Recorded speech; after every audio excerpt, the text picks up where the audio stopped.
even though she's not in the title of this event, Anastasia has been sponsoring the last, 4 or 5 years worth of Anastasia in the Garden. And this really is a continuation of that, even though it's not as much mentioned. So she will be with us the whole time. And many of you have seen the imagery from the Ringing Cedars books. She's beautiful, and she stays very youthful even in her 50s. And I think she's in her 50s actually now, right? For those who are aware. And she's walked every square inch of this property, communing with every elemental. She's befriended them, they've befriended her. This really is Mona's property, but it's also Anastasia's property. And I consider that they're one and the same almost. I think Mona is almost like an incarnation of Anastasia, or a good friend. So as we respectfully engage in the work that we're going to do and what Mona is presenting today, and then tomorrow we're at HLR, but Thursday, Friday, Saturday, just consider that you're leaving your essence here as almost like a permanent signature of who you are as a natural being. We're all natural beings, right? We were created in our little Buddhic body suit, naked, from our mother's womb, and that's who we still are. And even though we don't go around naked, Anastasia would go around naked in the taiga, and it wasn't a big deal because there's not a lot of people around and they wouldn't freak out anyway. But we're natural beings, and consider your own natural state of being, the way God created you, beautiful, perfect, divine, holy, and bring that holiness, that wholeness into what you do while you're on this property, to just leave that signature of light, that engram of who you are. And then when you go back to your homes, and hopefully you've got lots of plants somewhere, whether it's in a kitchen or a living room or offices, or if you have some acreage, make that deeper communion, maybe than ever before, with the elementals, and ask them what they would like. Here's the thing about nature is so intelligent, and the elementals are so wise, that we somehow have to get more out of the way in terms of not trying to impose what we think upon their processes, what they desire. We commune with them and ask permission, and then listen for a response to see, okay, well, this is where I should place this plant or this tree. This is where nature and the elementals would like this beautiful being to be, to grace this property, to bless this property. And when you start doing that, and like some of the books we've read on with the leprechauns and the what's the one with the leprechauns? Summer with the Leprechaun. The what? Summer with the Leprechaun. Summer with the Leprechauns, and the other Lily Hill Vale. Yeah, the elves of Lily Hill Farm. Lily Hill Farm, the elves, the leprechauns, the gnomes. Listen to them, because they will tell you things if you are listening, and then if you really desire to hear it, even if it's not what you believe right now or what you can normally accept, they will tell you things that are just maybe outlandish, but work. It's like Rudolf Steiner. I mean, some of his methodologies were really pretty wild, and some people even thought they were dark. Yet they work, and they work with the cycles of the moon as well as the sun. They work with, obviously, the earth, the biodynamics. So maybe some of you will create your own biodynamic, Aquarian biodynamic processes that will enhance what nature is doing, or at least complement it, or maybe complete it with the help and the inspiration of the elementals that you commune with, that you attune to, that can actually work with you. And at some point we'll have sharing on that, because I know some of you have had deep, intimate relationships and communion with elementals in your arbors, with your trees, with your bees, like the beesies. And we need some birdies around. So, bye-bye, birdie. Hi, birdie. And there's lots of birds around here. We love our birds. At one point, Mona, we counted all the species, and it was like, I don't know, 70 or plus different species of birds that have been on our property or flown over our property. I mean, that's amazing. So it's really like a sanctuary. So I look at this property almost as an extension of the Sanctuary of the Heart, and the Buddha of the Diamond Crystal Lights retreat over the sanctuary extends to our property. I think that's been said before, right? We've heard that. I think it's like 5 miles or something. Just like Mother Mary's retreat, secondary retreat over HLR extends in a certain radius. So we'll have to go back and look at those early heart streams to see how far that is. But when you go tomorrow to HLR, you can commune with Mother Mary. Maydell has some statues outside, and the whole property is really dedicated to her. And so many heart streams from Mother Mary, the Green Rain Masters, and Ramael, I think, is the guardian of that retreat, right? Ramael, Ramael, and he's given at least one, maybe 2 or 3 heart streams. So the respecting and revering the Mother Earth and the land itself is really important. When we came here, the front area was a beaten down horse pasture. It was just dirt. All dirt, no grass, because the horses that were here had eaten everything. Weeds and dirt, that was it. So by God's grace, with water, with TLC, with planting the trees and everything, it's come back, and it's verdant, it's abundant, it's rich in the emerald light and what the elementals can do. What you'll also notice is the synchronicity and the relationship between the animals. So, like, at first I didn't really appreciate the magpies because they kind of annoyed me, and their call is kind of, irritating if you allow it to be. But they have their purpose. They probably eat tons of insects, and so you won't find a lot of mosquitoes on our property, by God's grace, even though we have a pond now. Of course, Montana, we don't have as many except by the rivers and the static waters. But the birds eat tons of insects and keep our property relatively insect-free, at least the ones that we don't appreciate. There's all the beneficial insects, which we do appreciate and love, and they do so much for pollination as well as other mystical things that they do that we may not even know. And then there's the worms, and there's so many species of birds that eat the worms, and it's like you just see them gobbling up a worm. They know exactly where to go. How do they know where the worm is under the ground? It's telepathic, I think, or whatever their form of intuition is, where these birds, just the robins, the magpies, and others they'll walk around, they're walking around with their heads bobbing back, and then they just know exactly where to go. It's like, but that's their sustenance. And so they poop around here. I don't care, I don't appreciate it that much, but the geese, we were kind of bummed out that the geese were just leaving their droppings everywhere. But guess what? It helps to fertilize the property. So that's part of the reason the whole front area is so green. And after the first time I mow, I don't see any of it. It's all like almost magically disappears. They've moved on too. Yeah, and the geese move on. Well, they still come back every year. But some of them have nested here. Whether it's the same geese that return or maybe their progeny, it's like they keep coming back. Once we had the pond there especially, I think that was the magic for the geese and the ducks, which you may see flying around.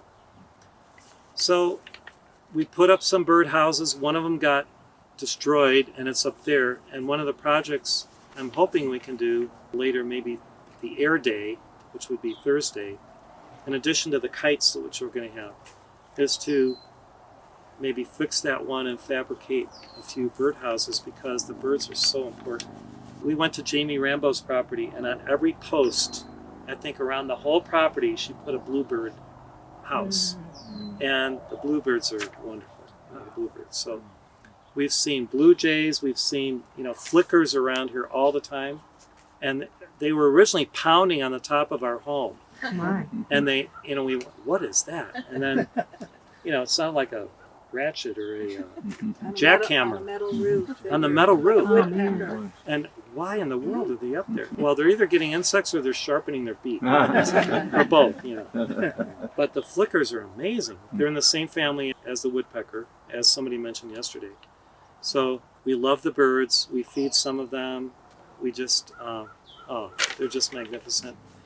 And of course, these massive, beautiful spruce trees are leaving both the cones, and then look at the little guys on them, the more reddish.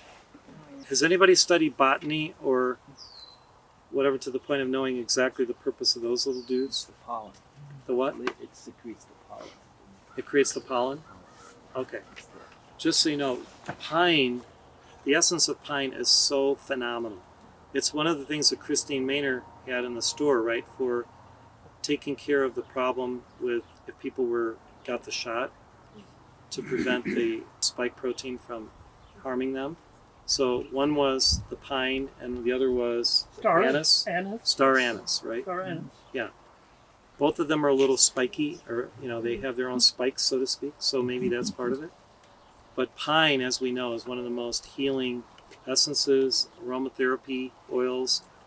And so feel free, if you like, with permission from the plants, to take a few of these and feel them, take them home with you, meditate with them, see what secrets they reveal to you. Did you want to say anything about that?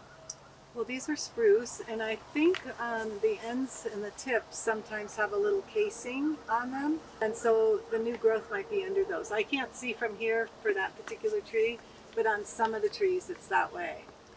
Yeah, and I love, like we have another spruce over here, and after a rain, you'll notice Yeah. the little lighter green, kind of the yellowish green, additional buds as they expand, they just come out after a nice rain. And it's so beautiful. I just love seeing how the plants start growing in springtime. I mean, it's a miracle every spring. And now, look at the verdant, you know, the rich abundance of even this box elder. And I haven't really noticed too many box elder bugs. Have you? Not yet. There's hardly That's 'cause any. It's not their time yet. I know, but even when it is their time, I think the birds get them. I really do. Yeah. I wanted to tell you that the active ingredient in the pine needles is called suramin. Suramin. That's the active ingredient that gives her the spike protein. Wonderful. Suramin. S-U-R-A-M-I-N. S-U-R, like Surya, A-M-I-N, Suramin. Cool. Okay. Well, Sur is like Surya, the sun god. Yeah. So we can share our intimate communion with the elementals, but some things, if they're too private or secret for you, if the elemental says this is for you only, then don't share it. But we'll have times for sharing, and I think it's important. And I remember writing a poem years ago before my son Baird was born, and his name is close to Bird. And I was sleeping at a place near Camelot where some of us lived, and it was basically just dorms. We just went there to sleep and shower, and that was it. And this bird sang all night long. And so what was it? Well, there's two names. There's a nightingale, which has mimicked all these songs of birds, and it's also called the mockingbird. Mockingbird, nightingale. I think they're the same thing, basically, right? And it was so like 20 different bird songs that the nightingale or the mockingbird sing. And I was blown away. It's like, how in the world does it make all these sounds? So it's almost like it's a bird that's 20 lingual. You know, like if we were bilingual times 20.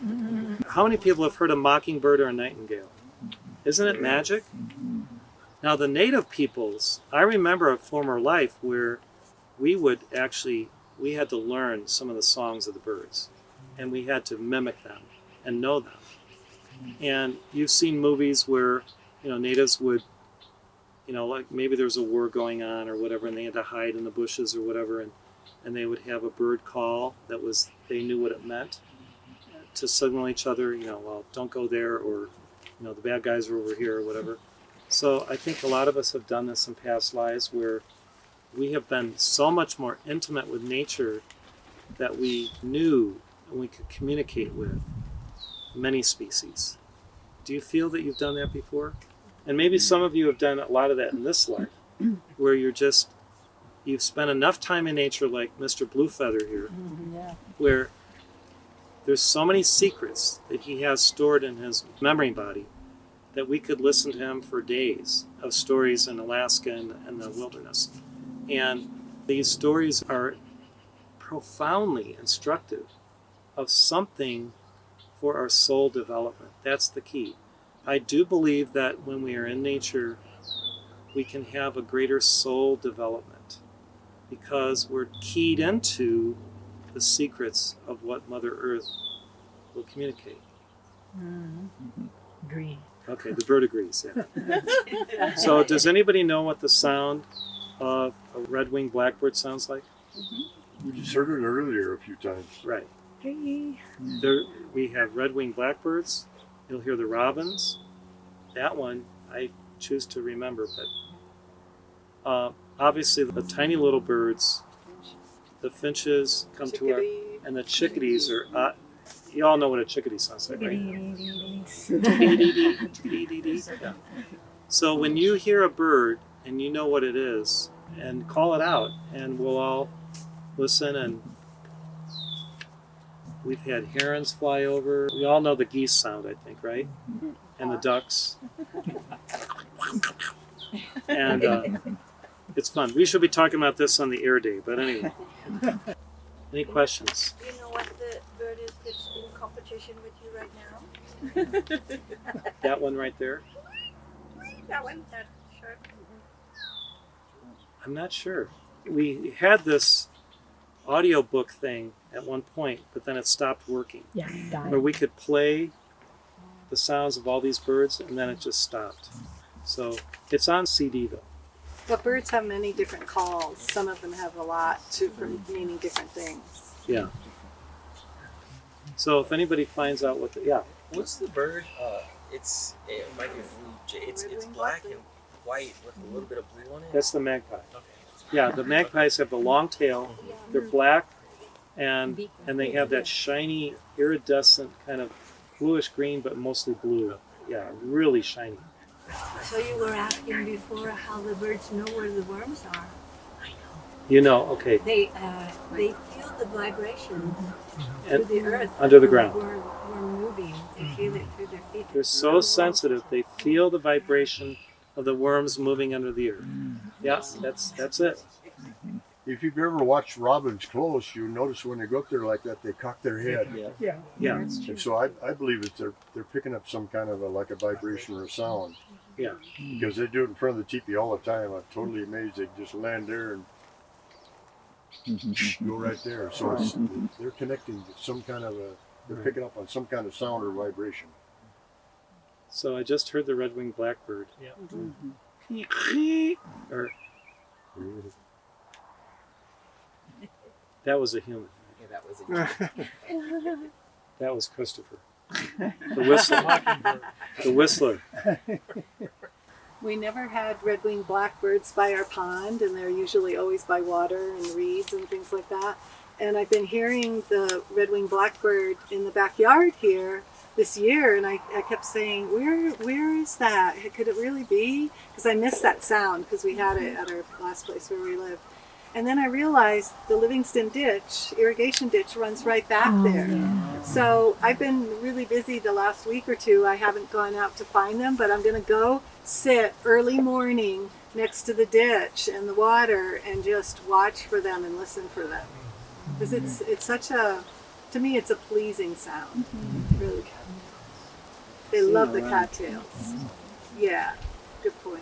There's a wildlife reserve. It's a bird reserve. It's called the Cherry Creek Reserve in Bozeman, Montana. Cherry Creek? Yeah. Cherry Creek Reserve in Bozeman, Montana is a wildlife reserve. Yeah, and it's mostly birds.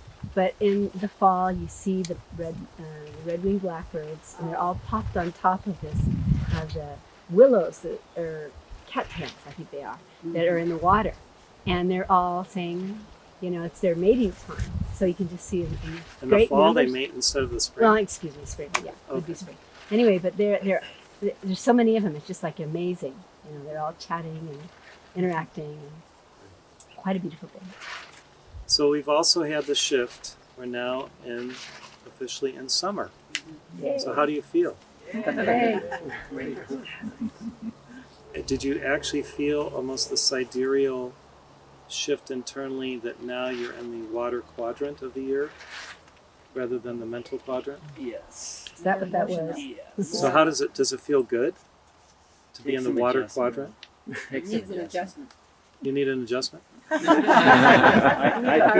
feel the emotions of the whole world and everybody's adjustment to it. It feels like it takes a while. What did you say, Kathleen? Yeah, that's. You feel the adjustment. Takes me a while to adjust to it Oh. because it's different. So, and we're here in Montana rather than where some of you came from, so it's a little different maybe, but this is a beautiful land. I mean, big sky country, and so you're all welcome to join our community here and move here, not onto our property, but and Mona and I haven't even slept in the teepee yet, so that's going to be great. John Bluefeather helped us put it together with his expertise, and I felt the Christopher shift on the Rudy. property. Christopher Rudy. And Christopher Rudy helped the last day. I felt the shift on our property because it's not a perfect circle per se.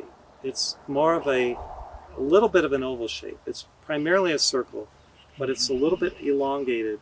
So that's the shape of the cosmos, an egg.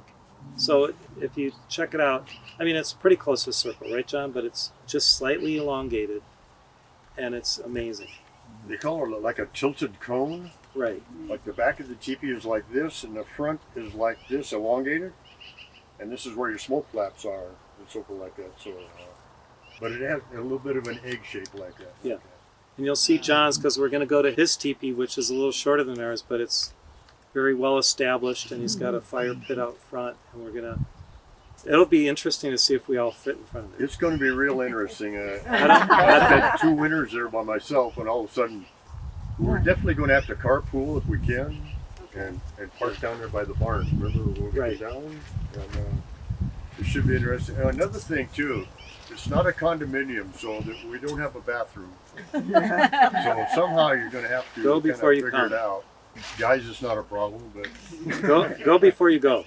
go before you go. Yeah, that sounds like a good plan. Yeah, it'll be a great experience. People who've never seen a teepee, you'll be able to go inside and see my little. My last journal was called The Canvas Cocoon. And so it was a time for me to go from human to the divine, and so that was my chrysalis, if you will. And so, yeah, I want to share. I love it. I want to share with you people, man. It's so beautiful out there, and I'm so absolutely blessed to be sitting by this handsome guy and this beautiful lady and all you people. Man, this is great. I'll be happy to share it with you. But it might be a little crowded, so don't expect, like a penthouse on Manhattan Island or something.